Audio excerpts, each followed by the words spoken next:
pemirsa, kita kembali lagi ke program opini, obrolan penuh inspirasi di segmen berikutnya. Baik Pak Dandim, kita sambung lagi nih obrolan bincang-bincang menarik kita terkait penerimaan calon prajurit TNI. Tadi di segmen sebelumnya Pak Dandim mengatakan kita kan mau warning, kita harus hati-hati terhadap oknum yang nakal di penerimaan prajurit ini sendiri, calon prajurit TNI ini sendiri. Nah, kemudian bagaimana kita atau himbauan Pak Dandim sendiri kepada masyarakat? Ini kan banyak terjadi Pak Dandim, sudah menjadi rahasia umum.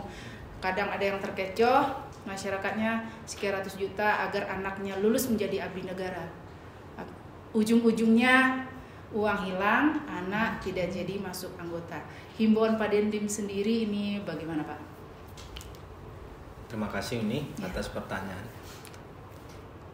Jadi mungkin ada hal yang tidak bisa kita cegah. Contohnya mungkin kenalan saya atau siapa saja yang mengatasnamakan mengenal orang dalam. Kan begitulah bahasanya. Hal itu jangan atau tidak boleh diperhatikan betul, jangan dipercaya. Kenapa? Karena saya pun hanya bisa menerima, mendaftarkan dan membawa ke arah yang sudah ditentukan. Jadi kita pun tidak bisa membantu. Kalau minta bantu doa boleh nih, kita akan usahakan mungkin yasinan dan segala macamnya. Tapi kalau untuk membantu dia lulus, hanya siswa ataupun pelaku tes tersebut saja yang bisa melakukan itu. Dan masyarakat yang lain jangan percaya. Saya minta jangan percaya. Tidak ada yang bisa membantu kecuali dirinya sendiri. Kenapa? Karena organisasi membutuhkan orang-orang yang unggul supaya organisasi tersebut, terutama TNI AD lah kita bicarain, karena dia seleksi TNI. Ingin kami bagus, kan tidak mungkin kita menerima orang yang jelek, kemudian orang yang buruk.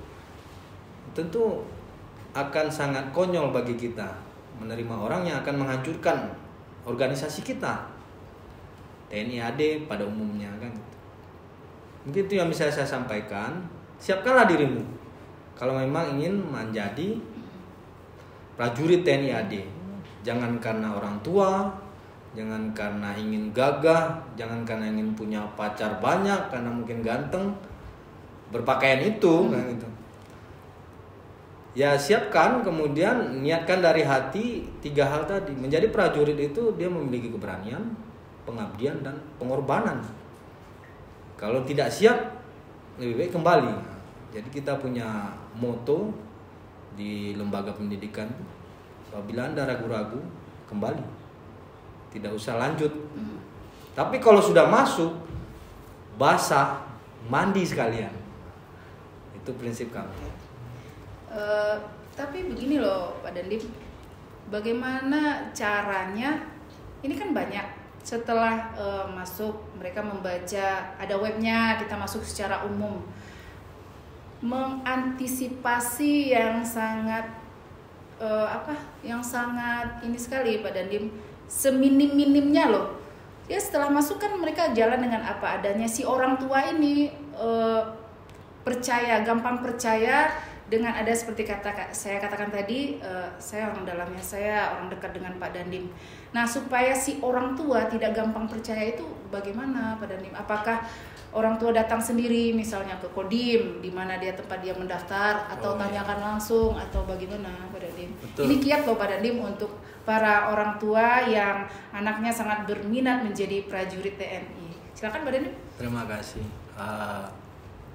Tidak ada yang bisa menjamin dia masuk kecuali dirinya dan Tuhan. Kemudian apabila terjadi penawaran-penawaran seperti itu, tadi di awal sudah saya sampaikan untuk melaporkan kepada kami yang di Kodim sehingga bisa kita usut. Di luar itu tidak ada yang bisa dilakukan. Artinya percaya saja, banyak peluang sebenarnya untuk melakukan hal-hal yang disampaikan tadi. Contoh mungkin pada saat dia tes lari, saya melihat larinya kencang. Artinya saya memprediksi bahwa dia nanti akan lulus. Mungkin saya akan kedatangi orang tuanya dan bilang, ibu mau lulus nggak? Padahal sebenarnya si anak ini sudah lulus. Iya. Cuma kan kita berupaya mengarang cerita supaya tertarik dan mendapat keuntungan di situ. Nah, itulah kadang orang-orang sering tertipu. Tidak yakin dengan kemampuan anaknya, kemudian anaknya juga tidak yakin dengan dirinya. Makanya di dalam pendaftaran kan disampaikan ada standar kelulusan. Nah, ambillah 2 kali atau 3 kali lipatnya dari nilai tersebut supaya seleksi dan bertarung dengan kontestan lain itu bisa menang. Sama seperti bertanding lah ceritanya. Nah, itu mungkin yang bisa saya sarankan kepada masyarakat. Jangan gampang percaya. Tidak ada yang bisa meloloskan kecuali anak itu sendiri dan doa kita tentunya kepada Tuhan Yang Maha Esa. Ini. Untuk transparansinya sendiri, ini pada penerimaan prajurit TNI ini sendiri bagaimana? Transparansi dalam setiap tes orang tua mungkin bisa mendampingi atau melihat lah. Hanya beberapa yang tidak bisa didampingi. Seperti tes MI mungkin di ruangan yang hanya boleh dimasuki oleh tim itu. Nah, itu salah satu juga mencegah ada orang yang bermain di situ. Tes MI, tes psikologi dan tes akademik itu berada di ruangan tertutup. Dan yang mengawasi adalah tim-tim yang sudah ditunjuk dari pusat. Di luar itu saja, walaupun saya pernah jadi dan secata, ruangan saya dipakai untuk seleksi. Saya tidak masuk, saya di polis line. Begitu masuk saya akan menghadap ketua tim dan akan dihukum sesuai ketentuan yang berlaku. Sehingga kita juga mendekat ke daerah itu juga tidak khawatir. Kecuali hal-hal lain yang diperbolehkan oleh tim ya. Saya belum tahu persyaratan berikutnya. Tapi pada saat itu setahu saya banyak hanya dikelilingi oleh tim untuk menjaga kemurnian tes tersebut. Peluang untuk orang lain ikut campur dalam tes itu tidak bisa. Ketua tim biasanya pangkatnya lebih tinggi dari ketua Supanda. Itu memang sudah diatur dalam TNI supaya mencegah. Kenapa? Pada dasarnya seperti yang saya sampaikan di awal, kami tidak mau menerima, kan tidak mungkin kita menerima prajurit yang jelek. Itu akan menghancurkan organisasi kami. Kami pasti akan berupaya untuk tes itu dilaksanakan semurni mungkin supaya bibit unggulnya dapat untuk melaksanakan, untuk menjadi prajurit TNI. Menarik ya Pak Dandim ya. Jadi terakhir nih Pak Dandim, pesan untuk calon siswa atau calon anggota di tahun ini apa itu Pak Dandim? Yang pertama, siapkan dirimu kalau memang ingin menjadi prajurit TNI. Kemudian yakin dengan kemampuan diri menghadapi pertarungan yang akan dihadapi. Jadi tidak usah cemen ataupun beralasan lain. Seperti pepatah kita, buruk muka cermin dibelah. Kalau memang kamu tidak mampu mengikuti seleksi itu, berarti memang tidak sesuai untuk menjadi kriteria prajurit TNI AD. Tapi bukan berarti kiamat. Jadi jangan berkecil hati juga. Begitu tidak masuk prajurit TNI, berarti bisa masuk yang lain. Mungkin Tuhan menyelamatkan Anda dari itu. Siapa tahu masuk prajurit memaksakan untuk menjadi prajurit TNI, terjadi sesuatu pada saat latihan yang kita tidak mau juga. Yang kedua, berdoalah yang banyak. Itu saja paling yang saya bisa kasih tahu. Jangan percaya siapapun, percaya pada diri. Banyak yang sudah lulus, kenapa kita tidak? Kalaupun kita tidak lulus, mungkin rezeki kita tidak di situ. Jangan tidak lulus terus mencari alasan-alasan lain karena ada inilah, karena ada itu. Ada beberapa hal yang memungkinkan kita bercerita seperti itu nih. Contoh misalnya adalah kalimat-kalimat, oh dia larinya di belakang saya, kenapa dia masuk? Itu dari satu tes. Kan tadi saya udah bilang ada banyak tes yang dia lalui. Nah dari beberapa tes yang dia lalui itu, di mana domainnya dia, kemudian ada 5 tes, 3 tes dia lulus, 2 tes mungkin nilainya standar. Sementara kita 1 tes nilainya bagus, 4 tes nilai standar, tentu akan kalah dengan kontestan tersebut. Nah, kadang kita menuduh dia bahwa dia bermain dengan oknum dan segala macamnya. Padahal mungkin kemampuan kita yang belum memenuhi syarat di situ. Hanya saja kan kadang jangan pula terlalu mendewakan kan gitu. Saya nggak lulus prajurit TNI, mungkin saya melakukan hal lain yang merugikan dia sendiri kan gitu. Terus menyalahkan kita lagi, mungkin keluarganya, kan tidak juga. Kalau memang tidak lulus di jalan itu, mungkin jalan lain ya Anda lebih berhasil kan gitu. Banyak juga teman-teman saya yang berhasil di bidangnya. Tidak lulus polisi TNI langsung masuk polisi lulus. Tidak lulus TNI jadi pengusaha besar, ada juga kan gitu. Tapi memang dari situ selalu menjadi misteri bagi yang lain. Kok bisa dia lulus? Kok bisa dia ini? Itu kan menurut Anda kan gitu. Kalau menurut timnya ya memang mungkin memenuhi syarat dia daripada kita. Itu nih. Oke, Pak Dandim, ini sangat menarik. Beberapa menit ini pembicaraan kita tentang untuk calon-calon prajurit yang akan masuk TNI di 2025 ini, Pak Dandim ya. Semoga harapan kita, semoga masyarakat paham, tidak ada lagi pikiran-pikiran negatif seperti yang Pak Dandim jabarkan tadi. Terus kembali ke siswanya, kita harus sadar diri. Maksudnya sadar diri kan, mampu nggak, kita pantas nggak, kita sanggup nggak. Jangan mengira-ngira. Terus jangan, seandainya gagal, jangan menyalahkan siapa-siapa dan jangan menyalahkan orang lain. Makanya sebelum masuk ini kita iniin dulu diri kita sendiri ya, Pak Dandim ya. Kalau yang disampaikan ini ada betulnya. Kemudian saya izin menambahkan juga. Siap, Pak Dandim.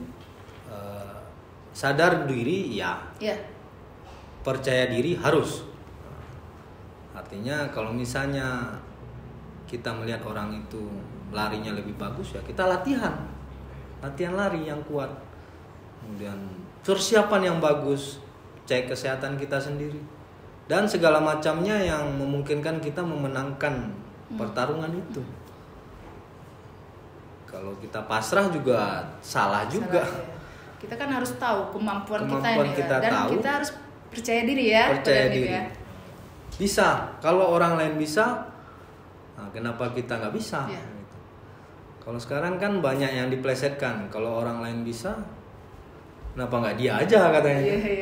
Nah, itu mental pecundang. Nah, jadi jangan mau pecundang. Jadi yang terbaik, nah, gitu. Masyarakat Payakumbuh, pemuda Payakumbuh harus jadi pemuda-pemuda yang terbaik.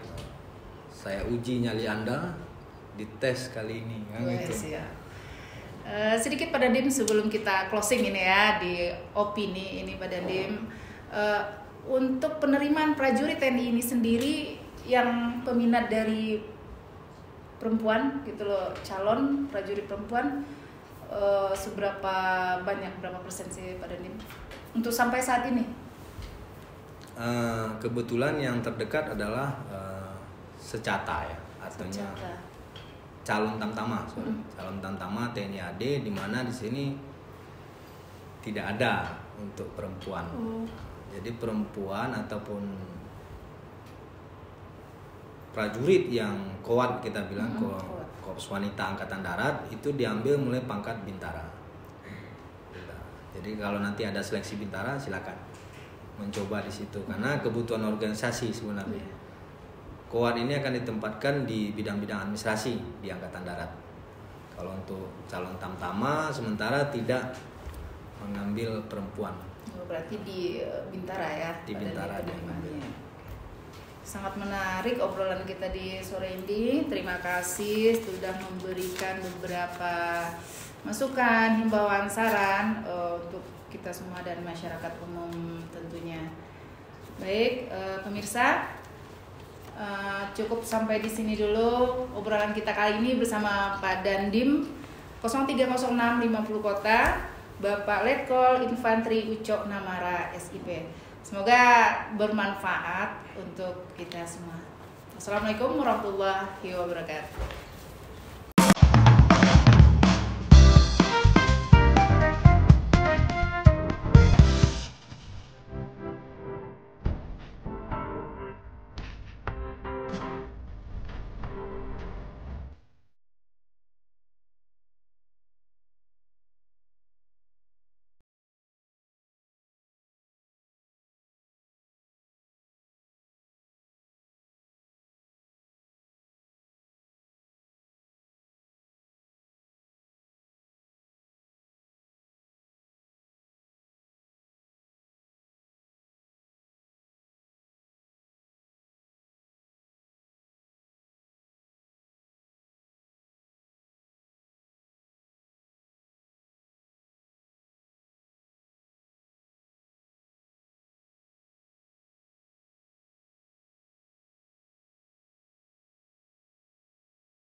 Assalamualaikum warahmatullahi wabarakatuh. Saya Letkol Infantri Ucok Namara SIP dan DIM 030650 Kota menghimbau kepada seluruh masyarakat Payakumbuh dan Kabupaten 50 Kota, khususnya pemuda-pemuda kebanggaan Payakumbuh dan 50 Kota, mari beramai-ramai mengikuti seleksi prajurit TNI AD. Percayalah dengan kemampuanmu, dan seleksi ini tidak dipungut biaya sepeser pun. Percaya diri, kemudian siapkan dirimu menghadapi seleksi ini. Assalamualaikum warahmatullahi wabarakatuh.